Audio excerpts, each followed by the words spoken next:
Zach from S Landscaping, and like I said on my previous video, we are starting a wall today, and it is very, very tight back here. So this is some of the debris right here, and this is the kind of the window we have to work with. So we got to go right under this tree. Thank God we got a smaller bobcat though.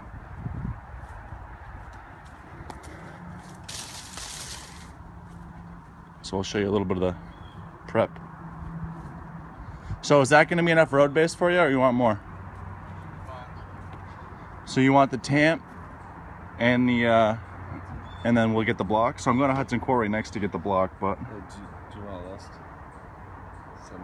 That's it. That's the before. So this is where we get all our stone and block and cap and pavers and all that. So this is called Hudson Quarry. It's the biggest act around, and they're great. Highly recommend them if you're in the area, Southern New Hampshire, Northern Mass.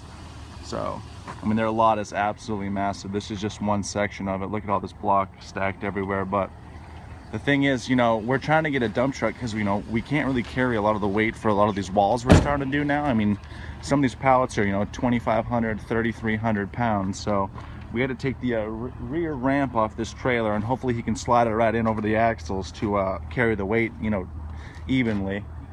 If not, we're gonna have to try and put it in the back of the pickup truck, but that's not really ideal, and it'll be sagging a lot. So this trailer can hold 5,000 pounds comfortably. I really wouldn't overload it after that. So hopefully it's just one big pallet of block, but we'll see. Thanks, guys. All right, now you can do this. You can put down a base block with this lip on, but it sucks because then you have to have this part right here an inch more into the road base than the rest of the block. So you're better off to take the whole base row, knock the lip off the whole way, and then level it out. Normally you wouldn't do this with a band then. So look what we have here. This is the base. So we dug down, obviously moved our material, brought some wall block over, and we're gonna start the base now. So we obviously got our straight line, got everything graded and ready to go. I don't know if you can see this orange string. It's 45 feet, 2 feet high. So this is our road base right here. You got to fill it up to the level. This is to get you the height. What we do is we set a line level down on this string to get it to height, and then there you go. We just put the road base in. There's no to height on this one. It was level. Oh, it was leveled already? This height is just based off of the ground level where you're at and the grade. Okay, so we're about to start laying our block. Normally if you have a base height down. issue, it's because you're building right off of the house and you have to match it with a walkway and steps. So if you're building something fresh, you don't really have to worry about the height? It's all circumstantial. In this case, no, we didn't have to worry about it too much. I mean, it's always a factor, but... So we took a lot out. Alright, now I'm just going to... Landscapers Union here. We're stacking on day 2. So start off with row base on the base blocks, and you move up to stone. So that's a small wall. It's 45 feet long, 2 feet wide, 2 feet high. So having fun, Matt? This is the most tedious part of it, is the base block. So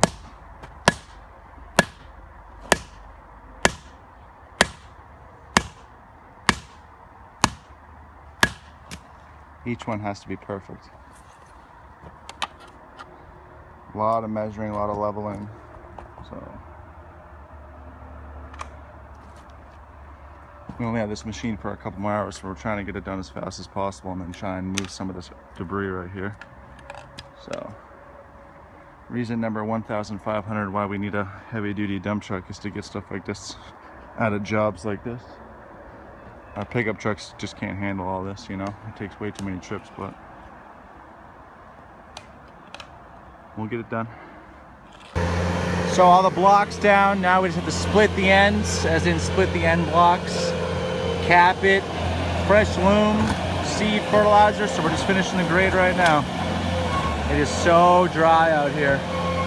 These customers are awesome though. Couldn't ask for a better opportunity. They're really helping us out to try and get this entire condo association, all 49 units. So We're gonna put a bid on it for a 4-year locked-in contract for snow and weekly maintenance. So I'm really excited.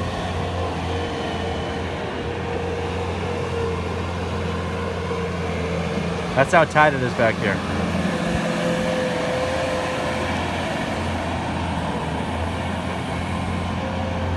Gotta love a bobcat.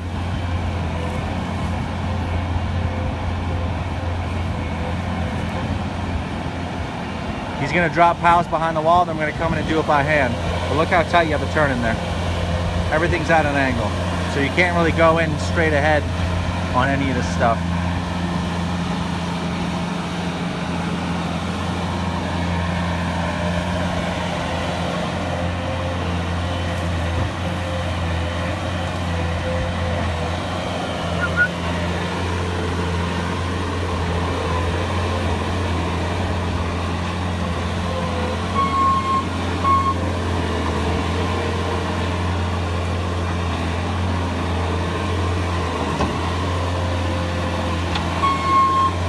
Well, I hope you guys are all doing really well this year. It was slow for us for a little bit there, but now it's picking up right before we're about to go on vacation, so I guess that's the way of the world.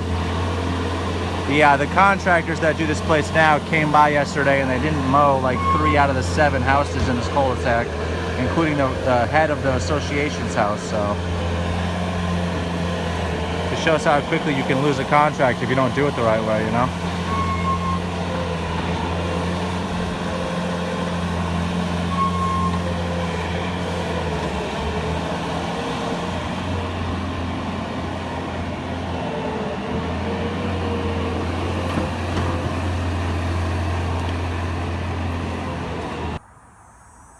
Alright guys, this is Matt with Honest Landscaping, showing Zach how to run a splitter.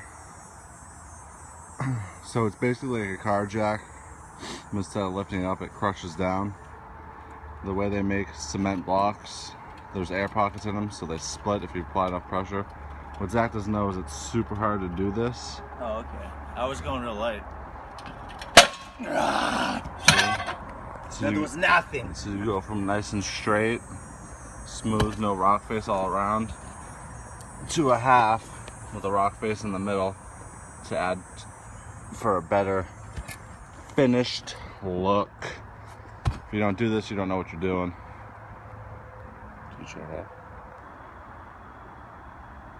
Finished product.